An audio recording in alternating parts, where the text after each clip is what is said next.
Imagine waking not to alarm clocks but to the soft chiming of reindeer bells drifting through the frozen dawn. The air is sharp, -30 degrees Celsius, cold enough to sting the lungs with every breath. Snow blankets the earth in a silence so complete it feels sacred. Outside a conical canvas tent, a small child in a fur-lined hat guides a reindeer calf through knee-deep powder, moving with quiet confidence learned almost from birth. This is no myth from the Arctic fringe. This is daily life for the Tsaatan, also known as the Dukha, Mongolia's last nomadic reindeer herders. Fewer than 300 people remain. They inhabit one of the most remote human landscapes on Earth, the high taiga of northern Mongolia, near the Siberian frontier, in the rugged Khövsgöl Province. Their homeland lies within the shadow of the Sayan Mountains, a vast sweep of larch forest, alpine tundra, and permafrost terrain that stretches toward Russia's Tuva Republic, where their ancestors once roamed freely before modern borders divided their migratory world in the early 20th century. The Tsaatan are the only surviving reindeer herders in Mongolia and among the last remaining reindeer-dependent cultures globally. Unlike the large-scale pastoralist systems of Scandinavia or Russia, the Dukha maintain small herds, typically 20 to 40 animals per family.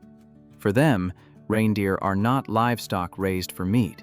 They are transport, milk, companionship, spiritual partner, and lifeline. The animals provide nutrient-rich milk for cheese and yogurt, antlers for tools, and mobility across terrain impassable to horses in deep winter. Their homes are ortok, teepee-like tents reminiscent of plains teepees, engineered for mobility. Several times each year, sometimes up to 8 seasonal migrations, families dismantle their dwellings and move camp to protect grazing grounds. This constant movement preserves the fragile lichen ecosystems upon which the reindeer depend. Survival here is not domination of nature, but negotiation with it. Shamanic traditions still echo through the taiga. Among the Dukha, the forest is alive with spirit. Mountains, rivers, and animals are imbued with presence. Reindeer are considered sacred beings, intermediaries between the human and spirit worlds. Drums carved from reindeer hide once guided shamans into trance beneath the northern lights, maintaining cosmic balance between clan and land. But this ancient rhythm is increasingly fragile. Climate change is altering snowfall patterns and freezing cycles, threatening lichen growth. Modern borders restrict migration routes once shared with relatives in Siberia. Young Tsaatan face a crossroads between formal education in towns and the demanding nomadic life of their ancestors. Tourism offers income, yet also accelerates cultural exposure and transformation. For thousands of years, the Dukha have followed their reindeer through forests older than recorded history. Today, their way of life stands at a threshold, resilient yet precarious, like snow beneath the first warmth of spring. And in the silence of the taiga, as bells echo through the frost-bitten air, one truth becomes clear. To understand the Tsaatan is to understand a world where survival depends not on conquest, but on harmony, with animals, with seasons, and with the enduring spirit of the wild. In the next few minutes, we will not simply observe the Tsaatan.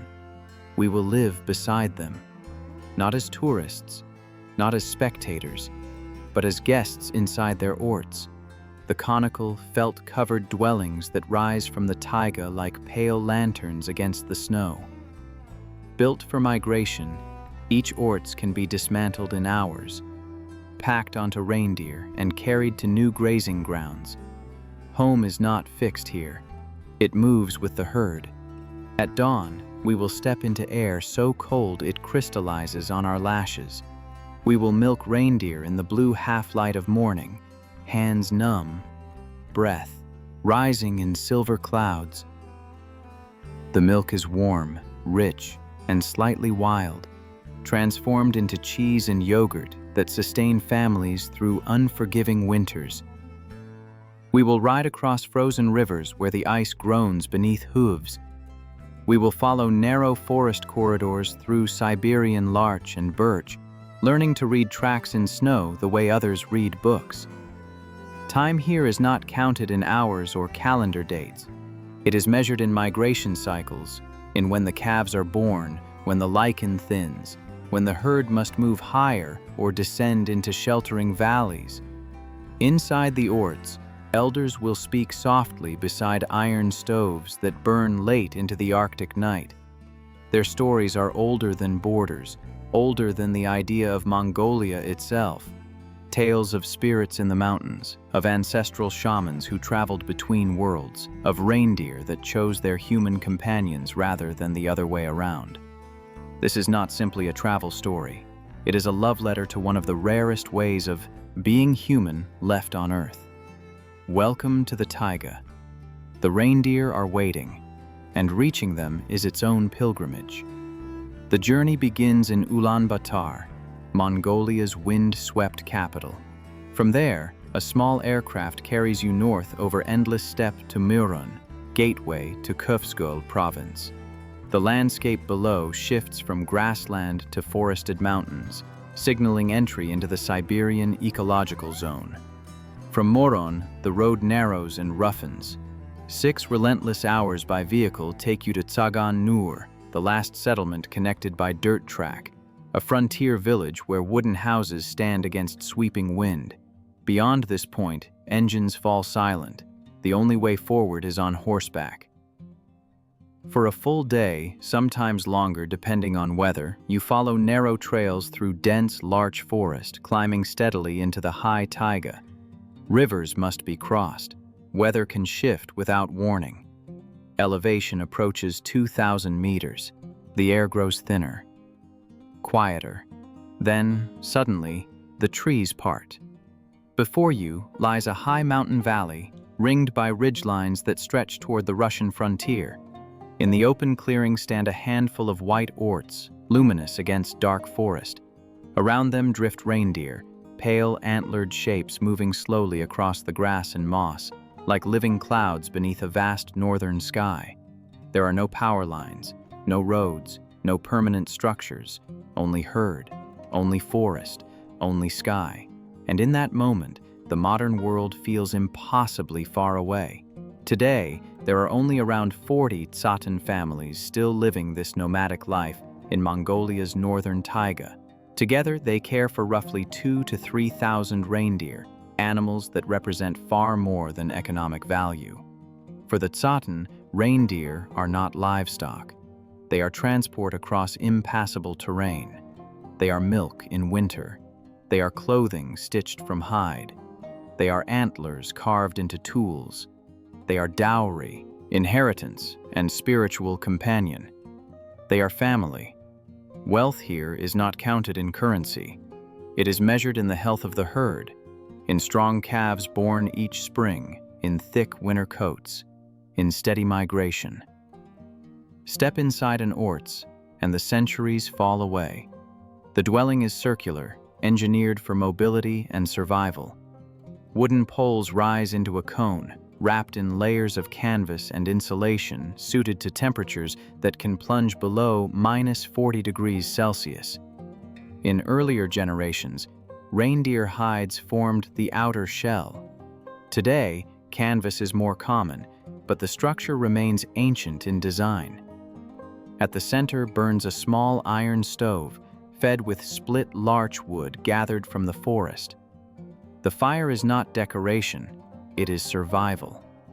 Above it, strips of drying meat hang from crossbeams. Along the edges, low wooden beds are layered with thick felt and reindeer skins, insulating families from the frozen earth beneath. There is no electricity, no plumbing, no glass windows. Light filters through the smoke hole above. The air smells of wood, hide, and milk. And in that intimate warmth, children laugh, dogs doze, and life unfolds as it has for generations. You are offered sute tsai, salty milk tea, poured steaming into metal bowls. Fresh reindeer cheese follows, slightly tangy, dense with fat and nourishment. Hospitality here is immediate and sincere. In such a harsh environment, generosity is not optional. It is cultural law. The matriarch of the family, perhaps in her 70s or 80s, sits upright near the stove. Age has not diminished her strength. Many Tsaatan elders continue riding reindeer well into old age. Her face is weathered by wind and snow, but her memory is sharp. Through careful Mongolian, or with the help of a translator, she recalls a different time. A time before strict borders hardened between Mongolia and Russia's Tuva Republic, where many Tsaatan trace their ancestry.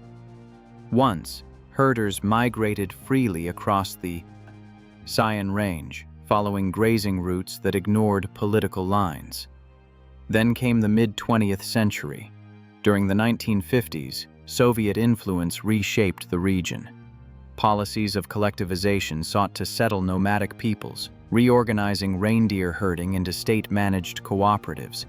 Some Tsaatan adapted, others resisted. A number of families withdrew deeper into the Taiga, choosing isolation over assimilation in order to protect their herds and autonomy.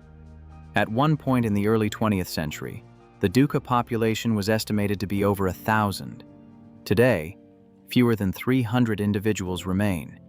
Yet inside this orts, none of that feels abstract. The fire burns, the herd grazes outside, the stories continue, and in the quiet between sentences, you begin to understand. Survival here has never been about conquering the environment. It has been about enduring with it, through empire, through borders, through climate shifts, through time itself. The Tsaatan are ethnically Tuvan, their ancestry tracing north into Siberia's Tuva Republic. Their language is Turkic, not Mongolic. Their songs, throat chants, and cosmology echo the spiritual landscapes of southern Siberia more than the open steppe of central Mongolia.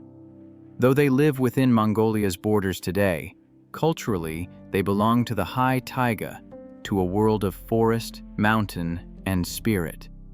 At the center of that world stands the reindeer. To the Tsaatan, reindeer are sacred beings. They are not raised for slaughter. Only in the harshest winters, when starvation threatens both herd and family, is a reindeer killed for meat. Survival, not commerce, dictates that choice. In ordinary seasons, the relationship is one of profound symbiosis. The reindeer give milk, extraordinarily rich, higher in fat and protein than cow's milk, sustaining families through sub-zero winters. They shed antlers each year, which are gathered and shaped into tools or traded. Their hides become boots, coats, gloves, sleeping mats, and tent insulation. Most importantly, they provide transport across a landscape where horses struggle in deep snow and marshy tundra. In return, the Tsaatan give vigilance. They guard the herd from wolves. They guide them toward untouched lichen pastures. They migrate multiple times each year to prevent overgrazing, protecting the fragile taiga ecosystem that sustains both animal and human life. This is not ownership. It is partnership. At first light, before the sun clears the ridgelines, the camp stirs. Frost clings to rope lines and saddle straps. Breath hangs in the air like smoke. You step into the cold to help with milking. The does are approached calmly, spoken to softly. Even young children understand the rhythm, how to kneel close, how to press gently, how to avoid startling the animal.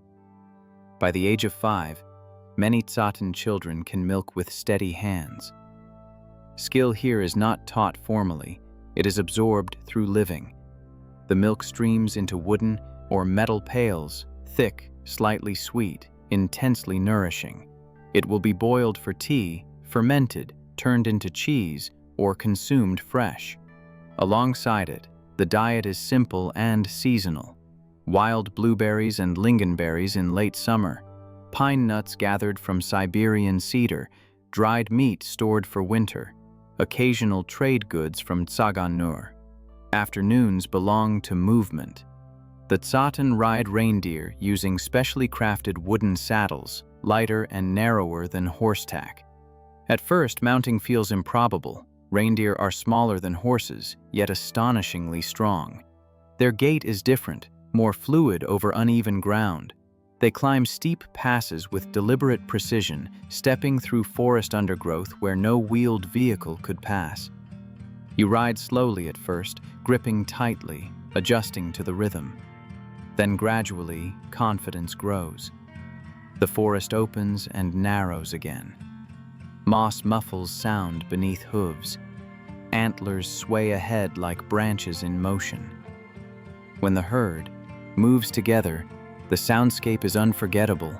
The soft percussion of hundreds of hooves on spongy earth, the gentle clicking of reindeer knees, a natural tendon mechanism that produces a faint tapping as they walk, and the distant ring of bells fastened to led animals.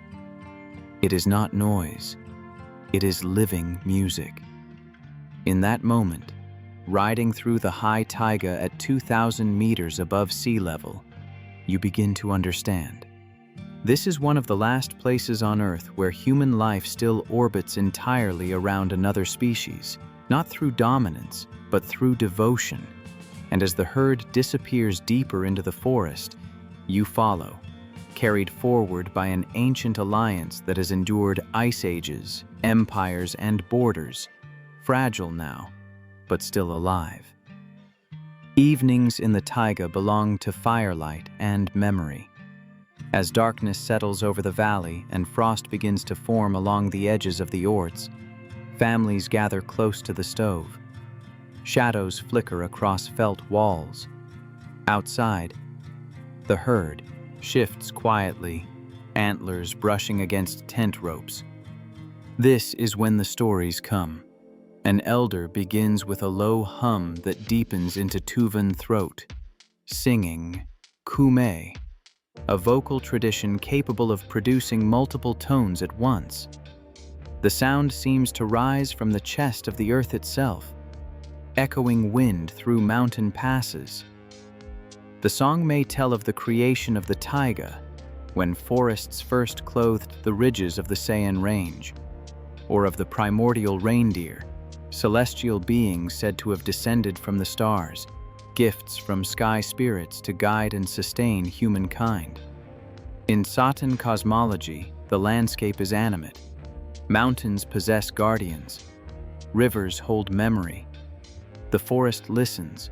Young people sit nearby, half in shadow, half illuminated by flame. Many now divide their lives between two worlds, winters or school terms spent in Morun or even Ulaanbaatar, learning mathematics, languages, and the skills of a modern nation-state. Yet when asked where they feel most themselves, many answer the same way: here, with the herd, in the taiga.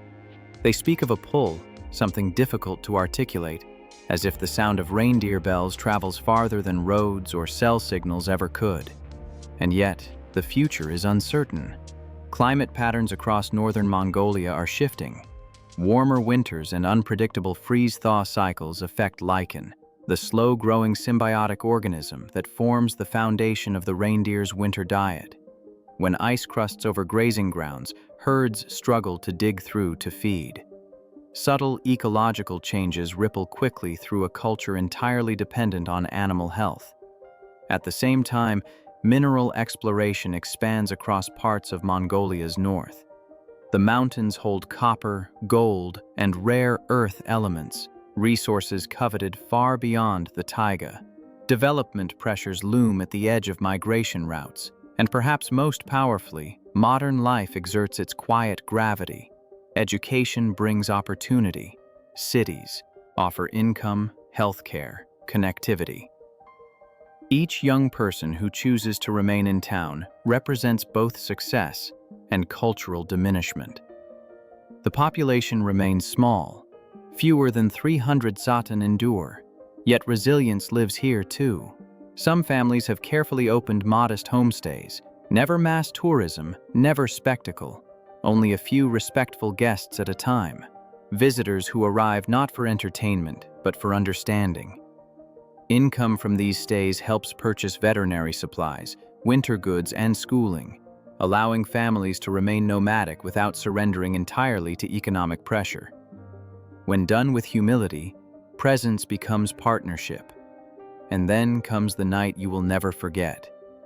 The sun drops behind the Sayan Mountains, painting the sky in bands of deep violet and ember orange.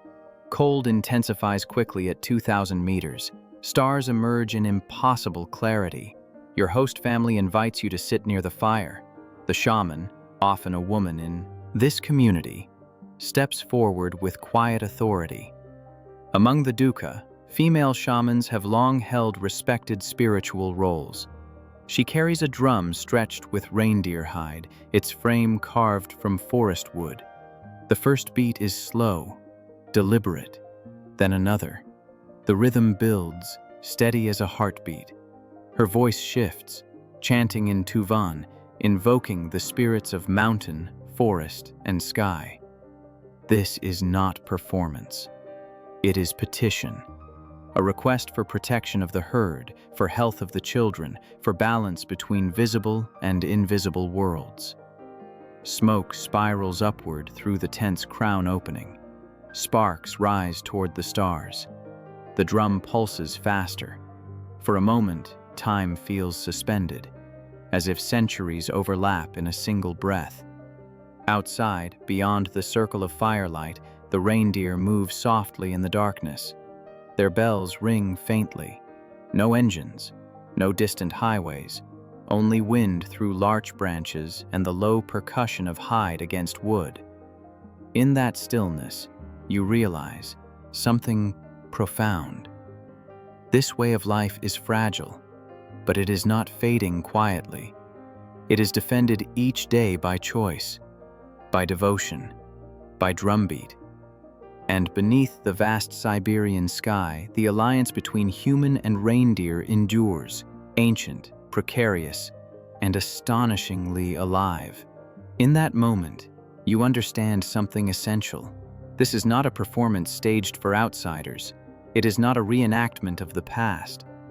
It is a living culture, fragile, yes, but also fiercely determined.